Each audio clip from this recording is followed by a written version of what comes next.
Hello guys and welcome to another video, and today we are at Mount Panorama, and here I'm just gonna try to explain how I did this lap and just a couple of tips and tricks around the track, what you should be kind of focusing on. And you know, sometimes it's actually taking a bit less out of the corner can give you a better exit and more speed to the straight and eventually a better result. So without further ado guys, let's get going.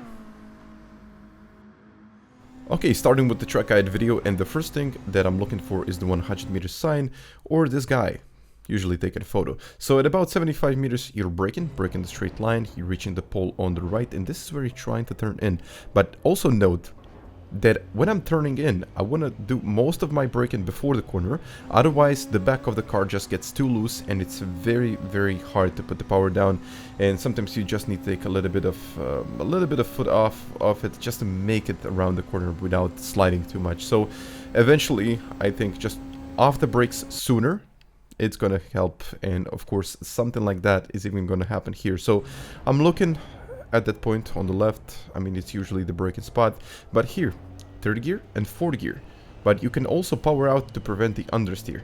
And you also notice that I really didn't use that much trail braking in this one because it would just rotate the back end of the car a little bit too much, and it would, you know, made the car slower in the end. So I'm looking to the right. This is where I'm just trying to kind of have a little bit of a braking spot, and just when I get to the shadow is where I brake.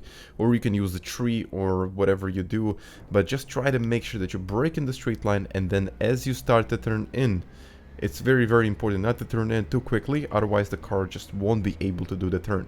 So something like that is going to happen all around the circuit, but just be careful how much inputs are you giving in while you're braking. So yeah, I mean, I'm just gonna explain it on the downhill section. The tree here is also the reference there, but usually just a quick lift can help with the rotation of the car.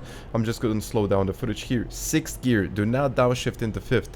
This is so important because you get more stability in 6th gear, and you're also getting more speed, of course. But looking at the curb right there, and this is where I'm trying to turn in, but do not hit the curb. The curb will unsettle the car, and it's going to be very interesting. Just, you know, just the situation you're going to find yourself into. Okay, now before the Audi sign, I'm trying to position the car in the straight line, and you also want to note that whenever I'm going in this downhill section, if the car is not straight, I'm not going to apply the brakes fully. So I'm kind of modulating the brakes, and I'm going on and off. If I'm turning, then I'm off. If I'm, you know, in the straight line, then I'm on the brakes. So this is the way how I slow down the car in this downhill section, even noticeable at this point. So super cheap auto sign on the left, a little bit of braking to initially kind of get the slide of the car, and then straight up you brake. You turn in, a little bit less braking, and at this point, once you get very close to the wall, off the brakes, because you don't want to lock up the front wheels. And if you do so, the car will just understeer into the corner and you won't be able to stop. And yeah, I will accept that friend request later.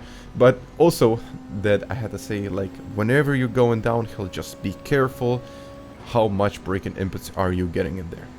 And this is the most, I mean, this is the most common thing where people make mistakes and, you know, just lose it eventually. Now, 150 meter sign, or the actual sign. So at about 125, this is where I'm trying to brake in the straight line, looking at the 50. This is where I try to position the car for turning. And also note that when I'm turning in, and you even want to note it here, when I'm turning into the corner after my braking, I'm not on the brakes. A little bit, but not fully on. So another reference there on the left, and you can eventually use this one for turning. But just have a look at the amount of brakes that I'm using in this one. So yeah, that's about it. So a little bit of trail braking, but letting go off the brakes before the actual apex, and the car is going to be much better off, and you're going to get a better lap time. So a 2 minute 0.3, I think this goes down to a 59, but yeah, once again, thank you very much for watching my video, and once again, I hope you really enjoyed this one. So you might even want to subscribe and even like this video. But either way, if you don't, thank you very much for watching this, and I'll catch you guys next time. Bye.